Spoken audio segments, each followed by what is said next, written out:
Tonton video ini sampai selesai agar Anda tidak gagal paham.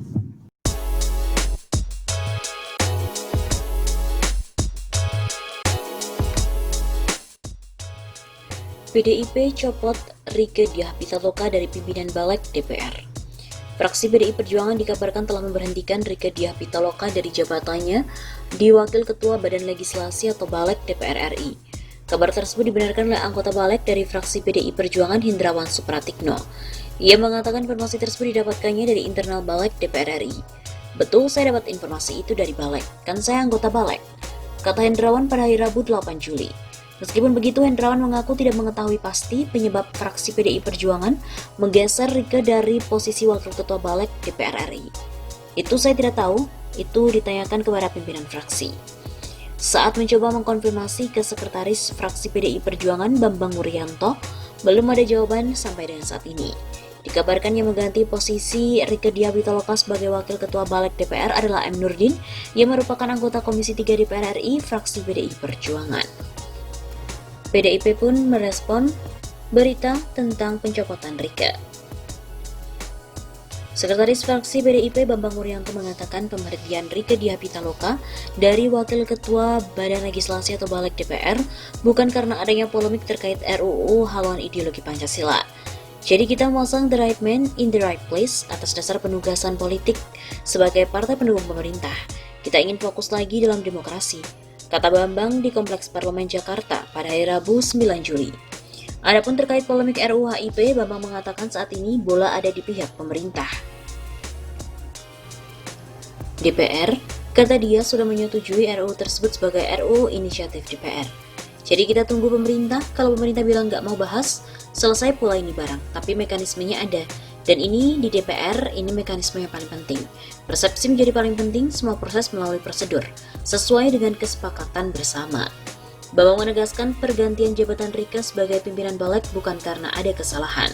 Jadi jangan pernah ada pikiran Mbak Rieke salah, dicopot itu salah.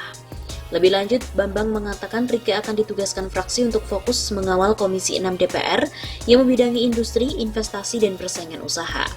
Mbak Rieke yang begitu fokus sudah pernah dibuktikan di lapangan. Sebelumnya, Ketua Fraksi PDIP, Utut Adianto mengatakan, alasan pergantian pimpinan Balik perwakilan partai dari Rieke Diah Pitaloka ke Muhammad Nurdin adalah soal beban kerja ke depan yang semakin berat. Kalau kita lihat, Omnibus Law sudah mendekati titik yang krusial. Selain Omnibus Law, tentu saja RUU haluan ideologi Pancasila. PDIP pun membutuhkan sosok yang lebih menguasai banyak bidang. Sebab Omnibus Law contohnya adalah produk legislasi yang memiliki cakupan bidang luas. Tidak hanya soal investasi namun juga UMKM, ekonomi makro, dan lingkungan hidup. Meskipun demikian, Utut menyebut pergantian itu tentu tanpa mengesampingkan kemampuan sosok Rieke Diah Pitaloka. Di lain sisi, politikus PDI Perjuangan Rieke Diah Pitaloka akhirnya membuka suara terkait pencopotan dirinya dari kursi Wakil Ketua Badan Legislasi Balik DPR. Setelah sempat bungkam dalam beberapa hari, Rieke akhirnya buka suara. Rieke mengatakan rotasi dalam alat kelengkapan Dewan atau AKD adalah hal biasa terjadi di politik. Rolling atau pergantian anggota fraksi di pimpinan dan anggota alat kelengkapan Dewan adalah hal biasa, ucapnya pada hari Kamis 9 Juli. Rieke juga menyebut dengan pencopotan dirinya dari kursi Wakil Ketua Balik, tugasnya di Balik sudah otomatis berakhir. Saat ini dirinya fokus di Komisi 6. Tugas saya dari partai dan fraksi di Balik sudah selesai karena ada penugasan lain yang juga tidak kalah penting. Sayangnya, Rieke enggan menjelaskan lebih detail apa tugas lain yang dimaksud. Sabar, ntar nggak seru. Namun Rieke menegaskan nanti pada saatnya tugas baru tersebut juga akan diketahui publik. Pokoknya tugasnya penting dan perlu konsentrasi penuh. Cukup berat, mohon doanya dari seluruh rakyat Indonesia. Sebelumnya, Sekretaris Fraksi PDI DPR, Bambang Wuryanto mengatakan setelah tidak lagi menduduki kursi Wakil Ketua Balik, Rieke sementara akan bertugas penuh di Komisi 6 yang membidangi industri, perdagangan, BUMN, koperasi, dan UMKM. Selama ini selain bertugas di pimpinan Balik, Komisi 6 juga menjadi tugasnya. Komisi 6 butuh fokus. Kenapa? Karena Menteri BUMN melaksanakan pembaharuan dengan melaksanakan mengklaster BUMN. Ujar Bambang kepada wartawan di ruang fraksi PDIP Gedung Nusantara 1. Ia mengatakan dari 142 BUMN, sekarang ini tinggal 107, dan hal ini akan diteruskan untuk turun sampai ke angka 80-90 BUMN. Selanjutnya akan turun menjadi 70. Klaster BUMN juga diturunkan dari 27 menjadi 12 klaster. Masing-masing wakil menteri memegang 6 klaster. Nah, Mbak Rike yang fokus-fokus begini. Begitu kata Bambang sambil mengacungkan jempolnya.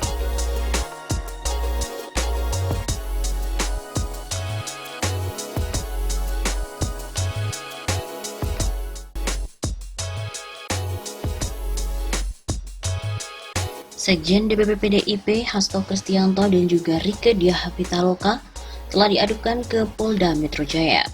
Sekretaris Jenderal atau Sekjen DPP PDIP Hasto Kristianto dan juga anggota fraksi PDIP DPR RI Rieke Diah Pitaloka dilaporkan ke Polda Metro Jaya.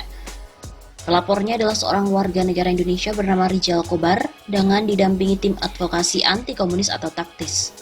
Tim pengacara Rijal, Aziz Yanuar, mengatakan pada hari Rabu 1 Juli yang lalu, pagi hari ia bersama pengadu bernama Rijal mendatangi Sentral Pelayanan Kepolisian Terpadu atau SPKT untuk melaporkan dugaan tindak pidana kejahatan terhadap keamanan negara sebagaimana diatur dalam pasal 107 huruf B dan D Undang-Undang Nomor 27 Tahun 1999.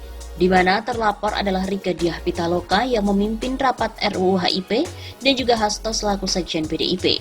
Para terlapor telah menginisiasi dan memimpin serta mengorganisir usaha untuk merubah Pancasila sebagai dasar negara dan ideologi, ucap Aziz. Para terlapor juga diduga menyusupkan, menyebarkan dan jargon serta paham ideologi komunis dalam usaha mengubah Pancasila itu, imbuh Aziz. Namun katanya lagi petugas SPKT Polda Metro Jaya menolak laporannya dengan berbagai alasan. Alasan pertama, mereka akan buat tim untuk membuat LP model A apabila petugas kepolisian menemukan tindak pidana. Kemudian setelah berargumen cukup panjang, alasan siang hari sekitar pukul 2 siang waktu Indonesia Barat adalah ini masuk pengaduan masyarakat saja. Dengan dasar dugaan kami adalah kami tidak diperkenankan buat LP terkait ini. Karena alasan mereka pokoknya harus dumas atau pengaduan masyarakat.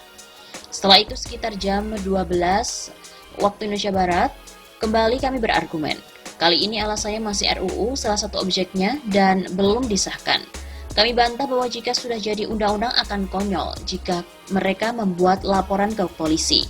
Kemudian mereka tetap bersikeras hanya mau menerima bentuk dumas atas perkara penting yang mengancam keutuhan bangsa dan negara. Sehingga kata Aziz, pihaknya terpaksa menerima bahwa pihak kepolisian hanya mau menerima sebagai aduan masyarakat dengan bukti laporan pengaduan yang telah resmi diterimanya. Artinya dalam hal ini kami menduga ideologi komunis dan ancaman terhadap pihak yang ingin mengubah Pancasila menjadi komunis masih dianggap sepele oleh pemerintah dan penegak hukum. Atau memang mereka, komunis dan pengkhianat Pancasila memang dilindungi oleh penguasa dan aparat penegak hukum. Wallahu a'lam, pungkasnya. Setelah Sekretaris Jenderal PDI Perjuangan Hasto Kristianto dan anak buahnya Rieke Diah Pitaloka yang beken dengan panggilan Oneng dipolisikan oleh tim advokasi anti komunis atau taktis lantaran dianggap menjadi pengusul munculnya RUU HIP. Ketua Bidang Luar Negeri PDI Perjuangan Ahmad Bassaroh menyampaikan bahwa setiap anggota dewan berhak mengusulkan RUU lantaran telah dijamin oleh Undang-Undang MD 3 dan juga Konstitusi. Dan setiap anggota DPR punya hak imunitas untuk menjalankan tugasnya sebagai anggota parlemen, ujar Bassaroh usai menemui Ketua Umum PBNU Kiai Haji Said Akil Sirot di Jalan Keramat, Jakarta pada hari Jumat 4 Juli. Wakil Ketua MPR RI ini mengatakan anggota Dewan tidak bisa dikriminalisasi haknya untuk mengusulkan RUU. Sehingga dia meminta pada pihak-pihak yang tidak sepakat dengan adanya RUU, usulan DPR dapat memberikan masukan bukan malah mempolisikan. Jadi nggak bisa ketika DPR menjalankan hak imunitas, langsung dikriminalisasi. Nanti orang nggak mau mengajukan RUU. Kalau nggak setuju RUU itu diberikan hak untuk memberikan tanggapan, saran termasuk untuk melakukan koreksi. Nah, itu sistem bernegara kita yang diatur dalam aturan hukum. Karena itu kita ikuti saja aturan perundang-undangan yang sudah kita sepakati bersama-sama. Bassaroh juga menyiratkan bahwa pelaporan terhadap sekjen dan politisi PDIP oleh tim taktis kurang tepat lantaran anggota dewan memiliki imunitas terhadap hukum dalam mengusulkan RUU, meski disetujui atau tidak RUU tersebut.